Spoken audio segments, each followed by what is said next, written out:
Good morning, children. Hope you all are doing good. It's been a long time, almost 1 month that we have been away from chemistry. So let's come back, and from wherever we left the topic, we'll pick it up from there. Remember, we were doing carbon and its compounds, our last chapter of chemistry that we are going to complete in the next coming 10 days. If you recall, under carbon and its compounds, we began the chapter learning about carbon and its unique characteristics. We later went around to do allotropes of carbon. If you remember, we spoke about diamond, graphite, their properties. Then we learned about catenation. We said uniqueness of carbon is it can make a self-linking long chain. Then we did hydrocarbons. If you remember, hydrocarbons are those carbon compounds containing atoms of carbon and hydrogen only in them. Under that we did alkanes, alkenes, alkynes. If you remember, we also did cycloalkanes, that is the closed ring structures, and we did benzene. If you remember, C6H6 structure that we had drawn. Then we did isomerism. If you remember, so many isomers we have drawn around where we said they have the same molecular formula but they are different in structure. Then if you remember, we did an elaborate learning of how to draw alkanes, alkenes, alkynes, cycloalkenes and benzene structures. And I have shown you and I have been giving you the rules for drawing the structure. Then we went around to learn how to write a condensed formula. And last topic was about alkyl group. Quick recap, what was an alkyl group? When an alkane uses one hydrogen atom, it ends up to form an alkyl group. You remember we took methane, which had 4 carbon hydrogen atoms. Losing one hydrogen, it became methyl, which is with 3 hydrogen atoms. So remember, we said these are what going to form the branches. And if you recall, when we were drawing isomers, in branches, we have either used a methyl or ethyl segment. Then what is left for us to learn now? One very important topic called naming the compounds. Which compounds are we naming? We are naming the hydrocarbons. Children, you come across the word called nomenclature. What does the word nomenclature mean? It means naming. Remember, when you were given a name at the time of your birth, your parent had certain things taken into consideration. In our culture, maybe the star in which we are born, based on that the names are given. Or could be that your mother or your father loved a certain name and its meaning. Or could be some ancestor of yours had a similar name.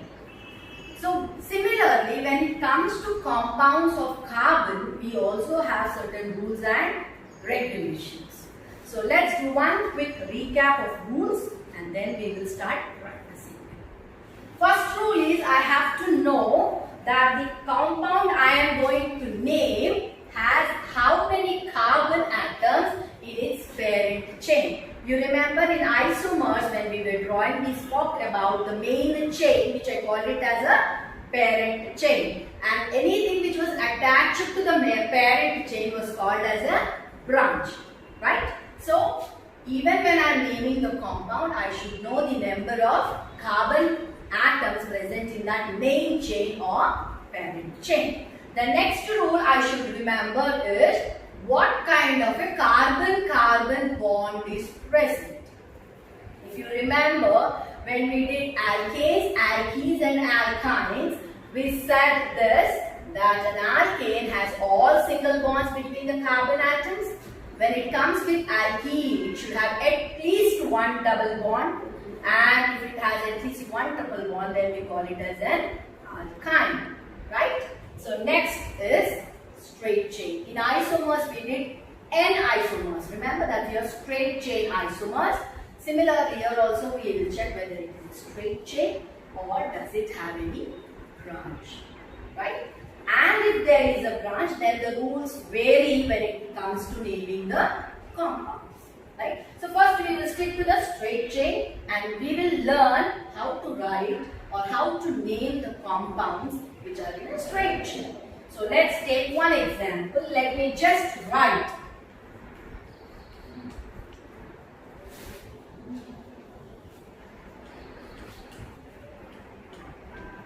And you see, I have drawn one hydrocarbon. Why am I calling it as a hydrocarbon? Because this carbon compound has only atoms of carbon and hydrogen in it. So today we have to name this. What is the rule number 1?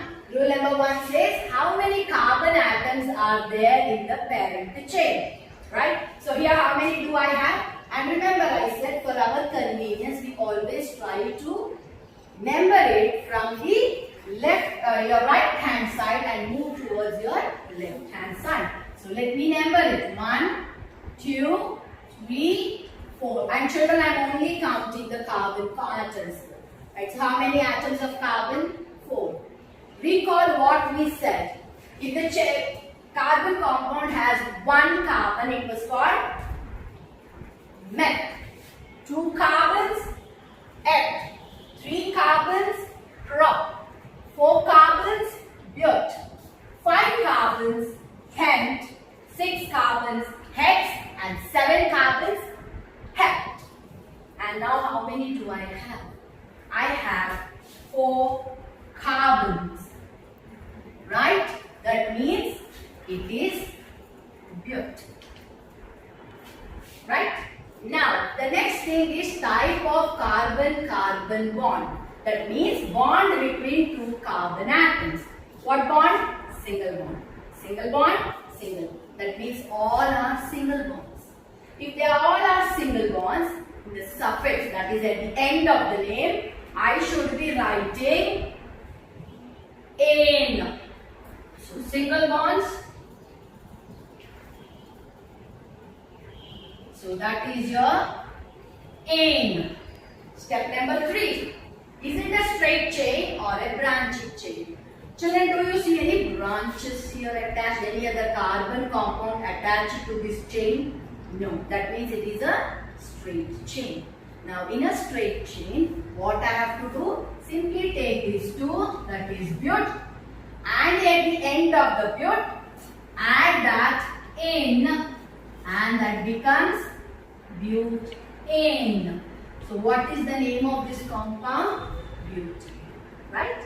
So we will take one more example, but let's take one small break here. Let's take another example. Now let me draw a structure. Again, remember I am drawing a hydrocarbon. That means the compounds will have only atoms of carbon and hydrogen in it.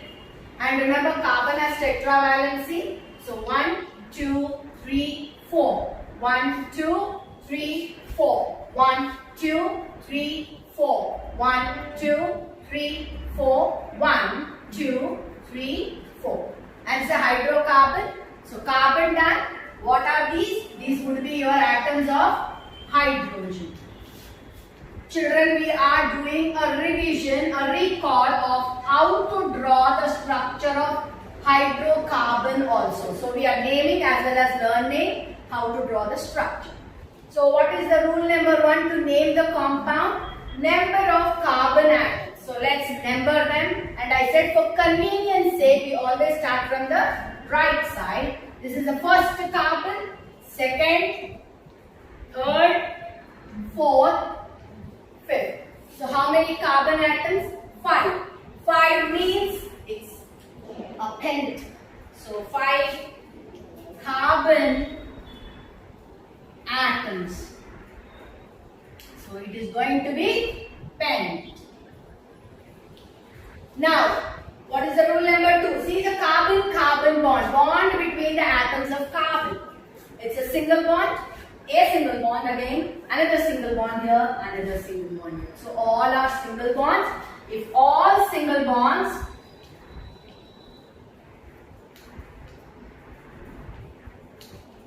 then what is the suffix? I should add it to the name of the compound. It again would be A because of K. Remember, alkanes are those hydrocarbons having only single bonds between the carbon atoms. That's why we add this word called ane. And what kind of a chain is this? This is a straight chain because we don't have any branches attached to it. Since it is a straight chain, I have to just add these two terms together to get the name. So that would be pent plus ane, that is pentane. So children, this is your pentene, right? So before we take one more example, let's take one quick break. Children, let's take another example. This time we will go beyond the straight chain. We will try and practice a branched chain.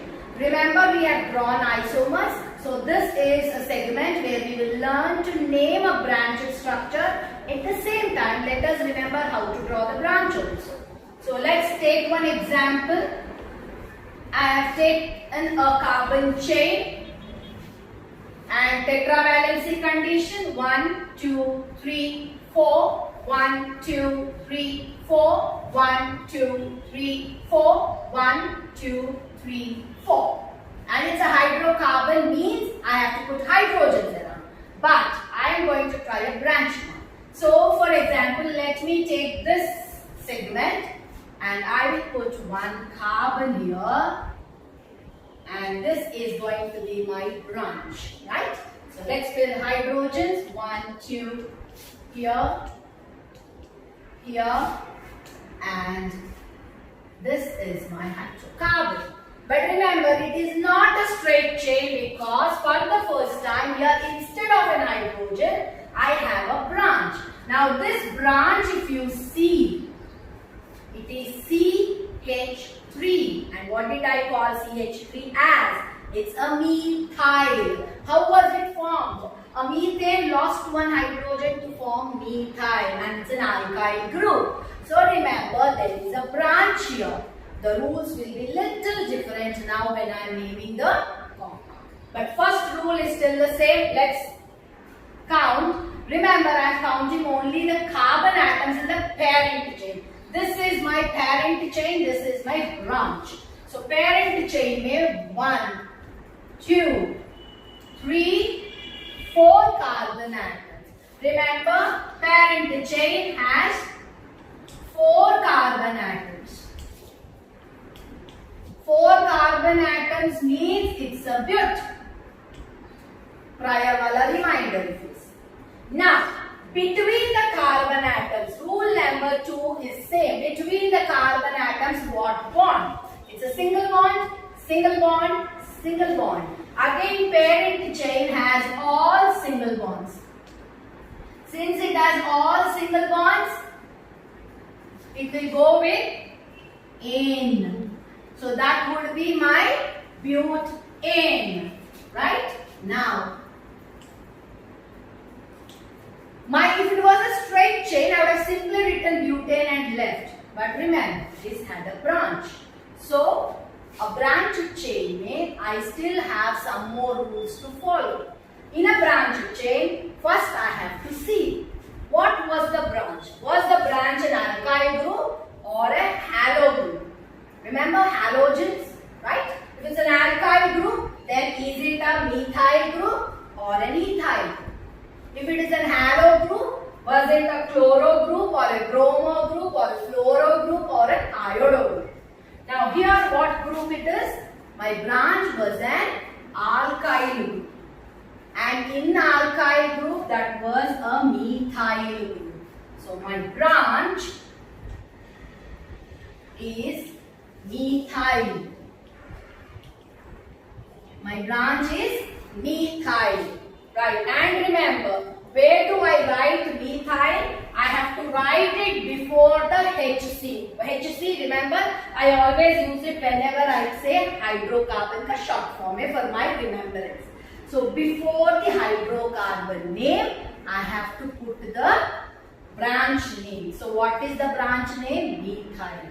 So how do I read it? I read it as first methyl, then I will read butane. So name of the compound would be methyl butane. Does we stop there? No. What is very important is exactly where is the branch on the parent chain, right? That means location.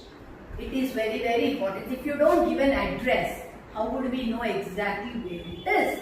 So let's see. Now your branch is on the third carbon, right? Where is your branch? It is on your third carbon. But children, remember what is a very important rule? The rule says a branch should always have a least number, right? That means I will try numbering in the opposite direction also. This carbon I will number it as 1, 2, 3, 4. So when I am numbering from that side, my branch is on the third carbon. But if I number from this side, my branch is on the second. So in this case, I will not take this numbering. I will take this numbering. So what is the location? Location is second carbon. Location is second carbon. Right? And do I have more than one branch? No, I have only one branch, so I don't have to worry about the last rule. So till here I have reached. What is the information I have? Second carbon has a methyl branch attached to a parent chain called butane. How do I write the name? Very, very simple. The name should give the entire information. Where is the branch? The branch is on the second carbon. This is the address of the branch. And you have to put a dash. And what is the branch? The branch is methyl. And where is this branch attached? Attached to butane. So what is the name of the compound? 2-methyl butane. Right? So see, name says 4 carbon parent chain having one branch of methyl. And where exactly is the methyl? It is present on the second carbon of the parent chain. Right, children? So you need to practice with further more examples, for which we will take it up in the next class. Thank you, children, and have a lot of practice of all of this so that you become thorough with this subject. Have a wonderful time and take care of your health.